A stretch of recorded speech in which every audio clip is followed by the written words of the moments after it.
In a world experiencing exponential change, it is impossible to future-proof your job, but you can future-proof your career, and career expert Michelle Gibbings is here to give us some tips on just how we can do that. Good morning, Michelle.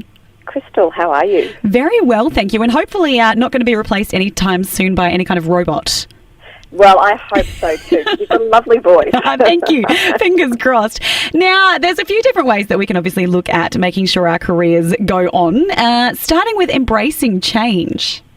Look, it's interesting when you think about change. It's always been around us. The difference now is the pace of change and the volume of it. And so sometimes people can find that overwhelming. But I often say, learning to love change, it's a life skill.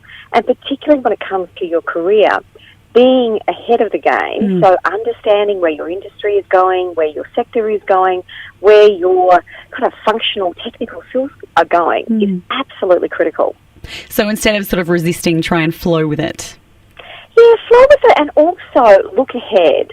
So rather than just sort of, plodding along and kind of going, oh, this is all really great, expect that change will happen because it will. And if you expect that it will happen, you're then much more likely to look around you and go, oh, wow, why is this changing? What's that going to mean for my job? Now, if I go back in my own career, I look at the number of changes I've had through my career and just even from a technical perspective.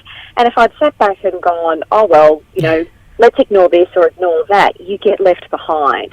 So being able to embrace change, work out what it means for you at an individual level is really important. Yeah. And also knowing your own worth and your own value. Yeah, look, this is really important. I often say to people, it's about understanding your value proposition. And sometimes people go, what do you mean by a value proposition? And the value proposition is, what is your value? What is it that you offer organisations that other people perhaps don't have? And so this isn't just your technical skills. It's also behavioural skills or leadership skills that you might have. It's your ability to understand the industry in which you're working. It's all of that stuff that becomes uniquely you, and it's what you offer the organisation. Because at the end of the day, when you're working, you're delivering value. That's what you're there to do. And the more value that you can offer, the more you can differentiate yourself from everybody else around you, the more you're able to stand out from the pack. Yeah, and a way that you can do that, of course, is by sort of taking initiative in your own learning. Look, learning is critical. I'm lucky. I always say I'm a bit of a nerd. I love learning. But for some people, they kind of go, oh, learning, I find that all a bit hard. Yeah, a bit overwhelming. And look, it's also about finding things that you enjoy learning. And so when you think about your role, it's not just the technical skills, it's things to the left or to the right. So broaden your knowledge, broaden your understanding. And I often characterise it as find your learning edge. So you go to that point where you feel a little bit uncomfortable. Because when you feel uncomfortable, that's your brain telling you that you're learning something new. So if it all feels really easy, you're not learning. Yes. Yeah, that makes a lot of sense. Now, how important is networking? Look, networking is crucial, and it's interesting because I think networking sometimes has that really negative connotation. People see it as a bit, disingenuous. And it doesn't always come naturally to people either. Yeah, and it's often about thinking or reframing how you think about networking. Really, networking is about getting to know people. So, you would have been to those networking functions where there's someone who runs around the room and they just get to know everybody in terms of handing out business cards. And I'm like, you're not actually getting to know anybody. You're much better off having a really deep, meaningful conversation with one or two people and building a relationship. And if you've got a small network but it's a deep network in terms of its richness, that's much better than knowing lots and lots and lots of people, but it's not a network that has any depth attached to it.